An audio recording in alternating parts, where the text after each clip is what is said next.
My name is James, and I'm not gay. It all started when I was 8 years old. Oh, I remember how it all happened. I had a very beautiful family. My dad, a tall, handsome man, very cheerful and playful. And my mom, a kind woman who always made sure I and my dad are priority. I remember my dad carrying me on his shoulders while we all took a walk at the park.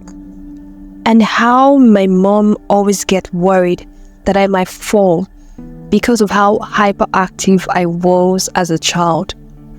I remember my mom cooking my favorite food at night while my dad and I would be singing for her in the kitchen while she cooks. My dad and my mom always tell me beautiful African stories at night to put me to sleep.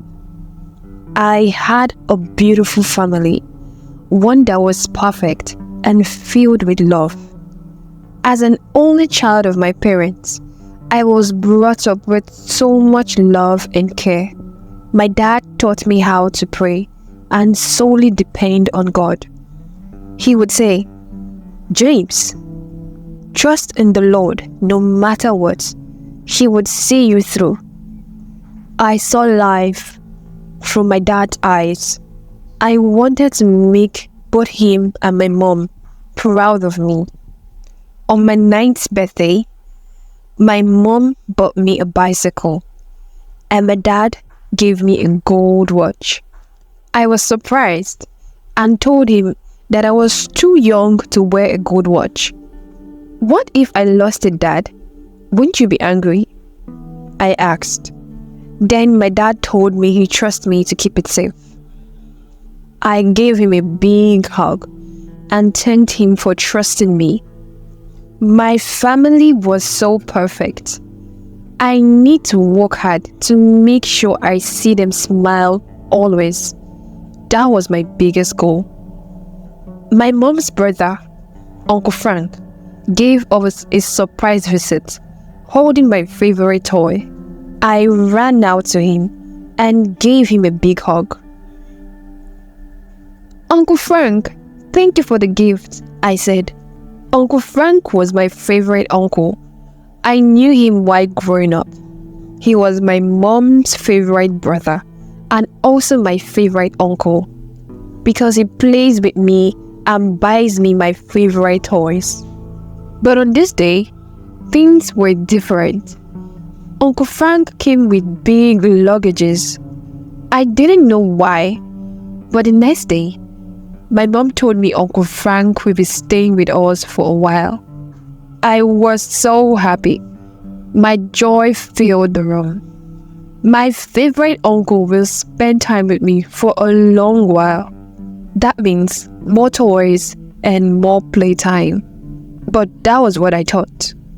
One fateful day, while I was playing with Uncle Frank, suddenly he told me to shut the door. I hurriedly shut the door, thinking it was all part of the play. But this time, it was different. Uncle Frank slowly started touching my body. I was smiling, thinking he wanted to tickle me. The next thing I knew, Uncle Frank's lips was on mine. This time, I knew it was wrong.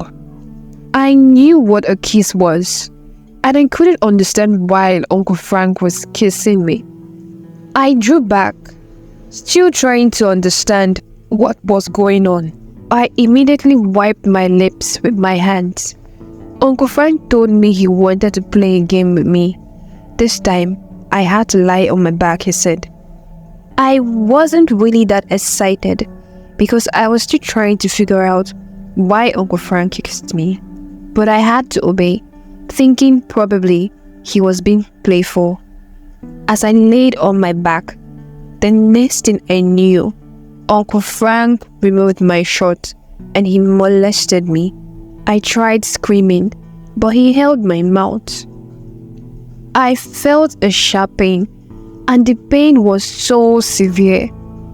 What was Uncle Frank doing to me? I couldn't understand.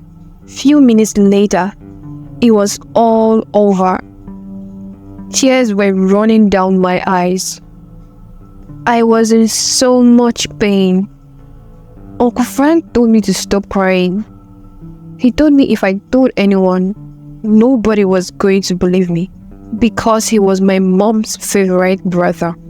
And if I insisted on telling anyone, he was going to kill my parents. That night, I cried myself to sleep, still wondering what just happened.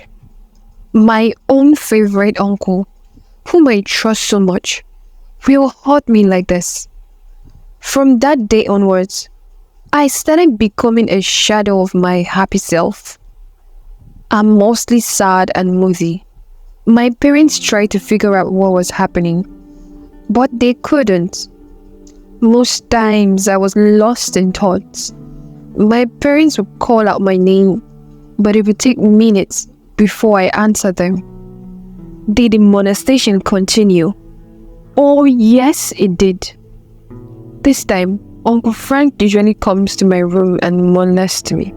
I told my mom I need to have the keys to my room. She asked why, and I told her I was growing older and I needed my privacy. She thought it was funny, but she yielded to it. Now, I can put a stop to this.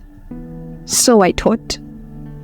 I always locked myself in the room for most part of the day. At first, I thought it was working because whenever he knocks at my door, I wouldn't open it. One night, Uncle Frank came to my room and molested me. How did he get the keys to my room? Not again.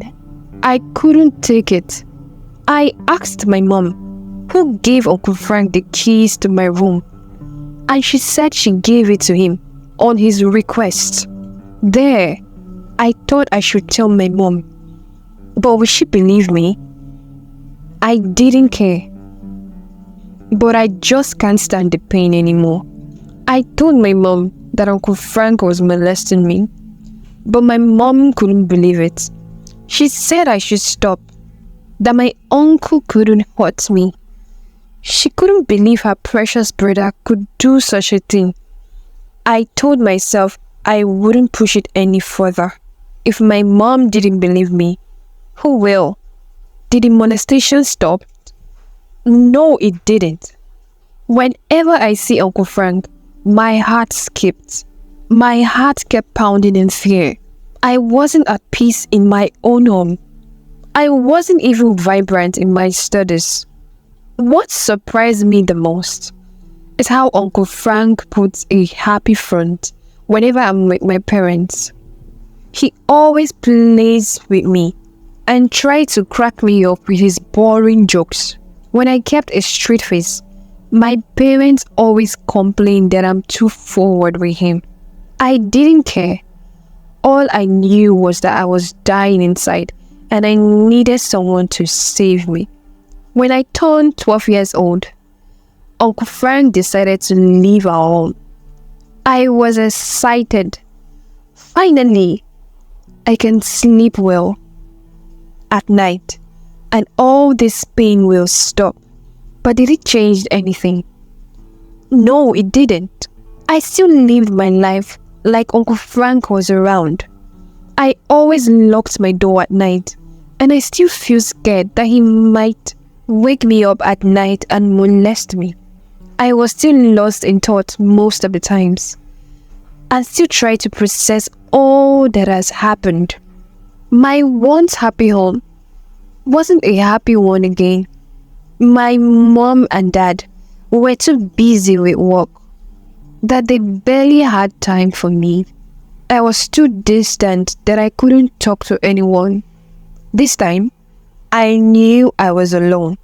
Oh, I wish my mom believed me when I told her about Uncle Frank.